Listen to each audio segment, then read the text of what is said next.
So we have had some seriously wet weather here. It has been raining pretty much every single day relentlessly for the last maybe 5 days to a week. And looking at the forecast, there's nothing but rain for the foreseeable. Typically, as soon as I pulled the camera out, the rain stopped and the sun is starting to break through. But we are both 99% certain that more rain is coming. So this week, we're going to be moving inside. So the plan in here is we want to try and get this to kind of just a finished empty shell before we start building in here. As you can see, we need to get all the walls pointed. Before we can do that, we want to get the plasterboard on the roof so it can kind of tuck into the walls and then we can point up to it. But before we start putting the plasterboard up, we need to take care of some of the first fix electrics because they're going to be up behind the plasterboard. So we need to run some conduit around where the rafters are so we can supply wires to where the downlights are going to be in the ceiling.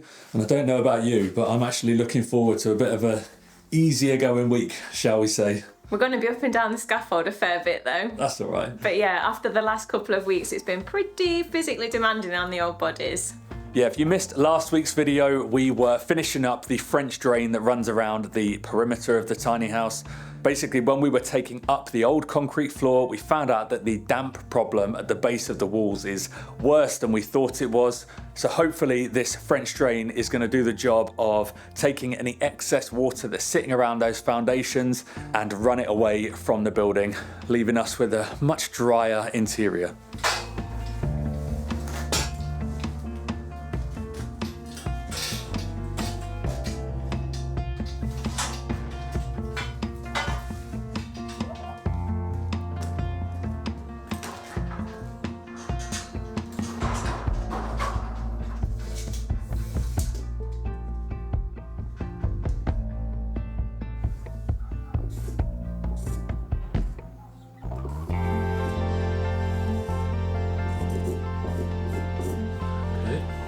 No going back now. It's permanent marker. Yeah, it's not going to be seen though, is it?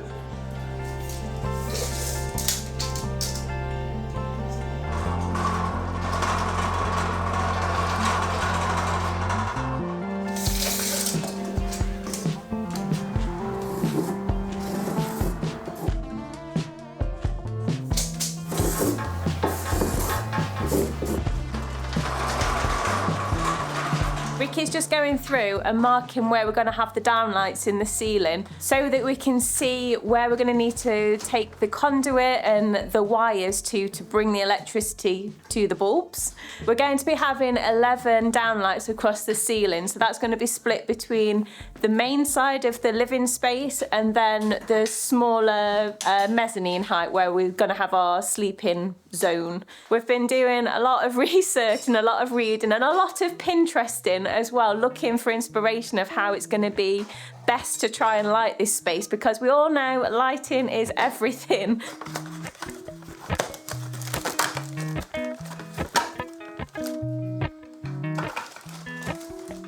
How do they go together?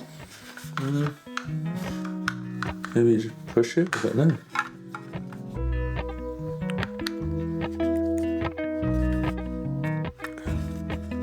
To become one.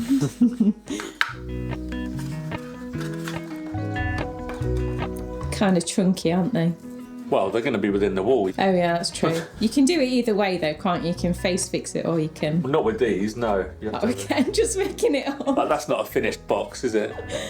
Yeah, I suppose not. The dilemma we're having is that because it's such a small space with divided into multiple different spaces, rather than if you came into a normal house, you'd have maybe 1 or 2 lights here to turn on your main light and turn on something else, and then your other lights would be closer to the stairs, closer to whatever other room.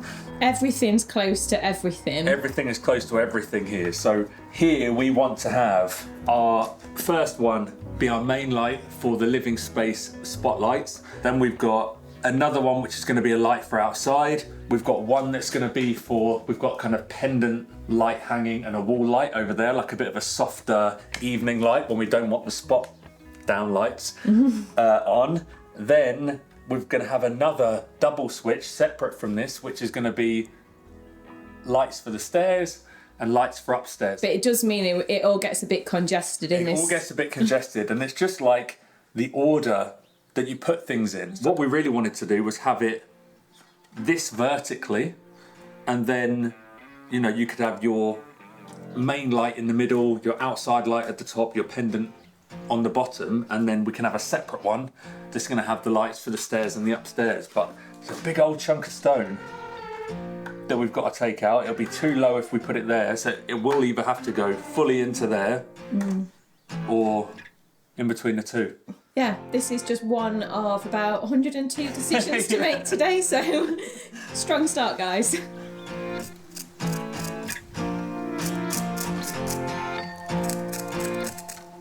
Right, is that it then? We're locked in. We're locked in. We've gone for a completely different option to either of the other ones we wanted to do. We're just gonna go for one row of 4 with everything on. It's not ideally what we would have, but the reality of when you actually look at it in situ, you can't, you know, we've got a small space to work with. We want to damage as little stone as possible. Boom. Mega switch. On guard.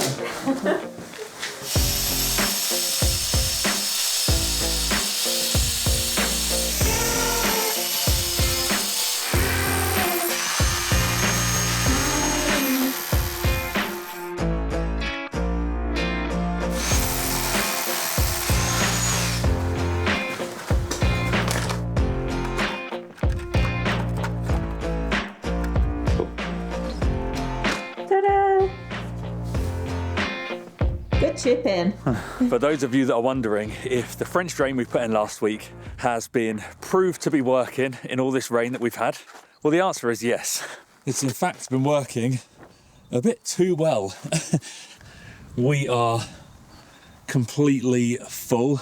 This is basically from an error that I made. So we sized that soak away based on the fact of there's only going to be a little bit of excess water kind of running off around the house, off the path. All of the water from the roof is going into our gutter system and through the downpipes, and it's going to go off into a tank that we're going to store. So all the water off the roof is going to be going elsewhere.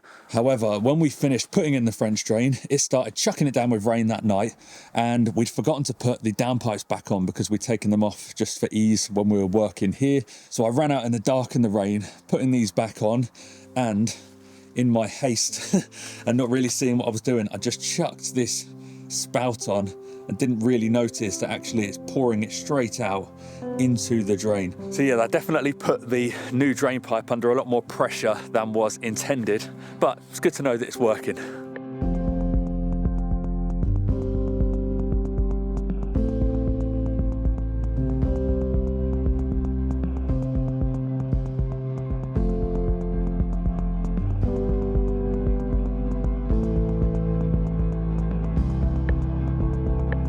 It does look a little bit severe at the moment, but hopefully once we point it, it's all going to blend in together and it won't be, well, it won't be like what it is now. Yeah, we've had to try and make it as wide as possible because there needs to be quite a few switch wires that come down here, and having them run through conduit, you know, we want to try and make these angles as wide as we possibly can and just try and stay as straight as possible. We're going for sweeping lines, not sharp corners. Correct, Amanda. Oh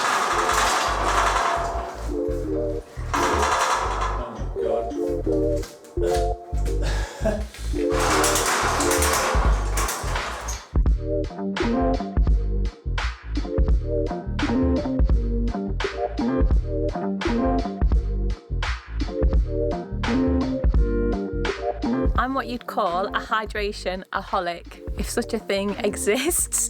I just love to drink water, but I do find it a little bit tricky when I'm out and about all day to actually drink enough. So I'm very happy that this week we're partnering with Bottle. They make really nice looking, practical water bottles that keep you hydrated when you're on the go.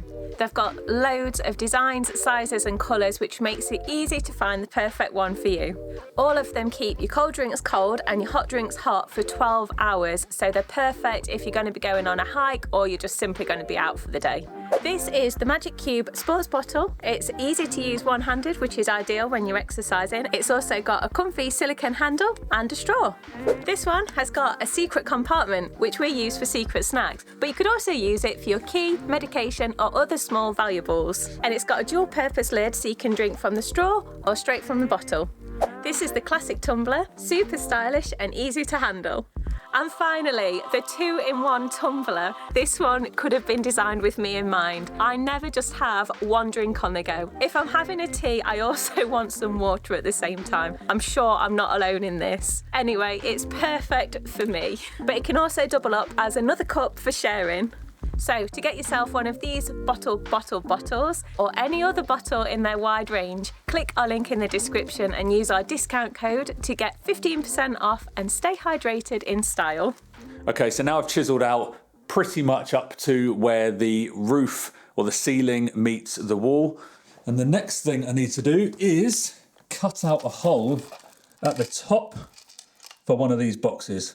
So this is just a junction box which kind of goes directly up on the wall near to the ceiling above the switch, and this is quite different to any wiring I've ever seen in the UK and the US. This basically sits at the top. You have the power come over from the fuse box, the consumer unit, into this, and then your switches and your light circuits run off from it.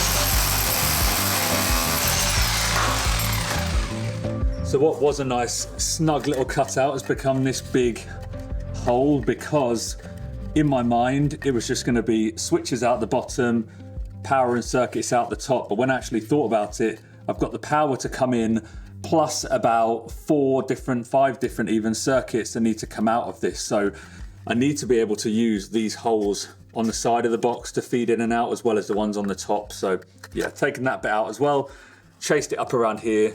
Conduit will go in here and then up, fixed to the rafter, and away we go. That's about as technical as we're going to get in this video, because I'm not going to be talking about any of the wiring or anything like that, because I'm not qualified to, and I don't want somebody to take it as gospel themselves.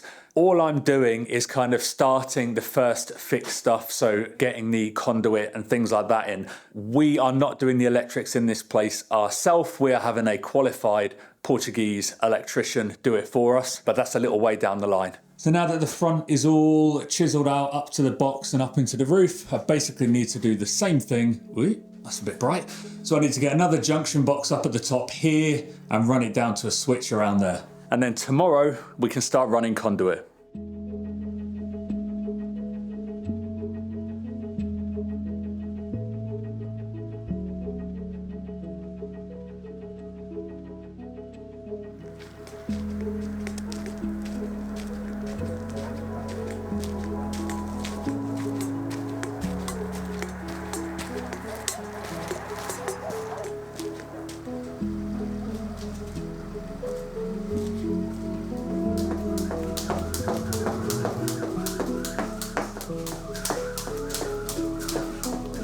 An unexpected bonus of having poured the floor in here is that it's turned into a really good space for working out. It's not perfect, it's a bit dusty, but we'll take what we can get. I'm just trying to get into the routine again of regular exercise, because after I hurt my ankle, I think it was in September, I basically had to stop my normal exercise routine because I felt really, really vulnerable on my ankle. So I've just wanted to get it a little bit stronger before getting back into my normal routine. I'm not quite there yet, but I am definitely feeling that it is going in the right direction at least. Ordinarily, I'd just work out outside, but with it being so wet at the moment, it's been a real treat to come back in here and actually have a space to work out.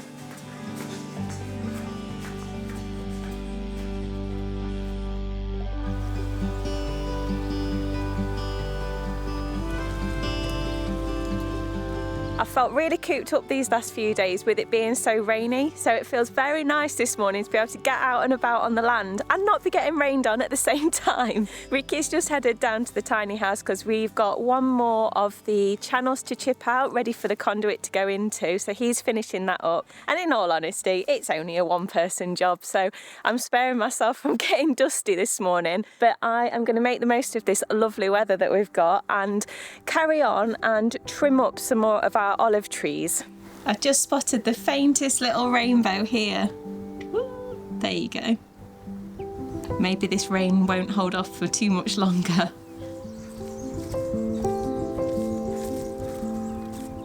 They need pruning every year or two because otherwise they just look so straggly. They just put so much energy into producing the olives that the leaves start to drop and it just all goes a little bit to pot on the tree, but they are very resilient. Once they've had a prune and a little bit of time, they'll be blooming lovely again.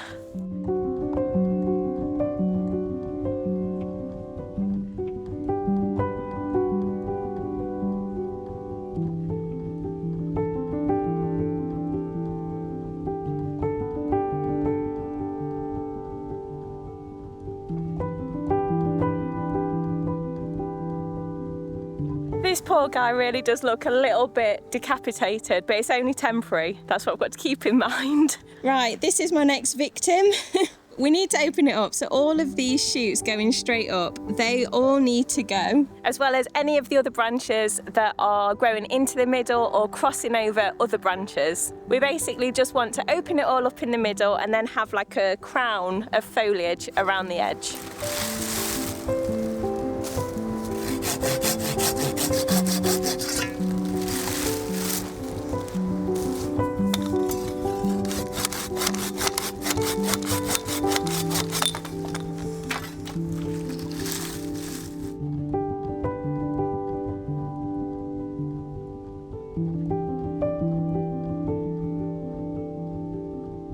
This job definitely gets the blood pumping. I'm boiling now. Everything's gone suspiciously quiet though in the tiny house, so I think Ricky might have finished making that channel, so I'll go check, make sure he's not dangling off of the scaffold.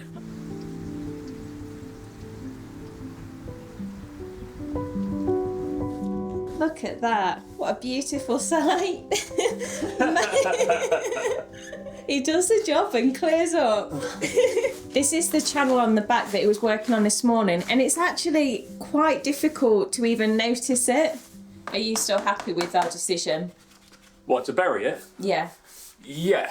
I think if we were back in the UK, then we probably would have chosen to have had like a decorative, like more industrial look metal conduit on the wall and like appropriate fixings. But here I was advised it's actually illegal. Like you don't really see decorative conduit anywhere. They only have plastic, and yes, we could have got plastic and sprayed it to try and make it look a bit nicer, but you know, you still would have known it's plastic. It wouldn't have looked as good. So I think burying it's fine. And yeah, like you say, once the whole wall's been pointed up, I don't think you're going to see it at all.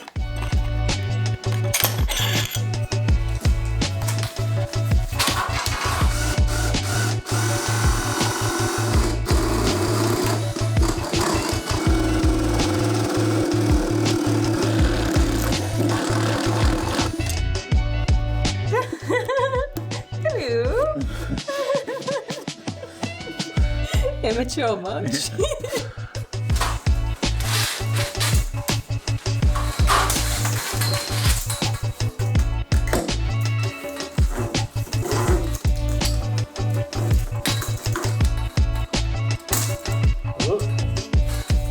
Right, you take this. Okay, my big moment. You can run a bit of cable that will fit in there.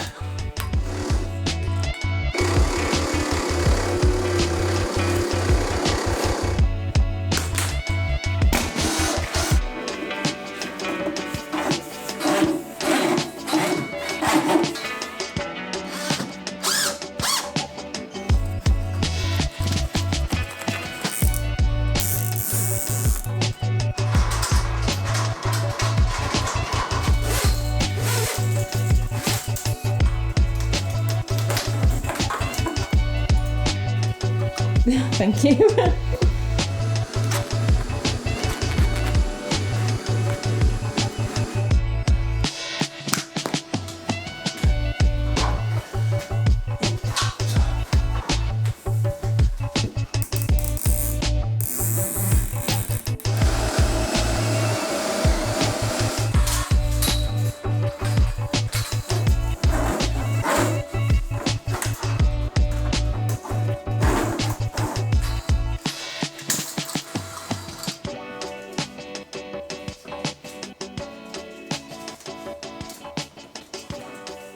So this is the last one, isn't it? This is going to be the final downlight on this circuit.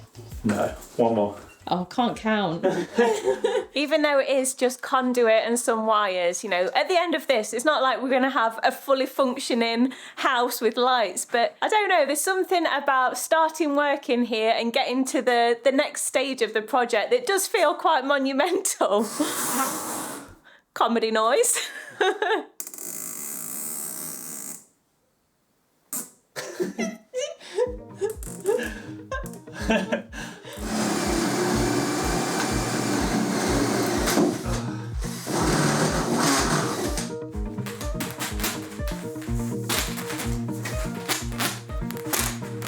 So that's the living room downlight done. I'm really being slowed down by the drill that I've got, which, to be frank, is turd. It's just really useless, and we're burning through batteries, so it's going to be a bit of a push, I think, to try and get everything done because we're having to drill so many holes through the rafters to get us around. But now that's done, I'm going to move to the mezzanine area. So the first thing we need to do is to run a switch wire so you can turn the stairs lights on from downstairs. So I need to run that from there up and over up to the top.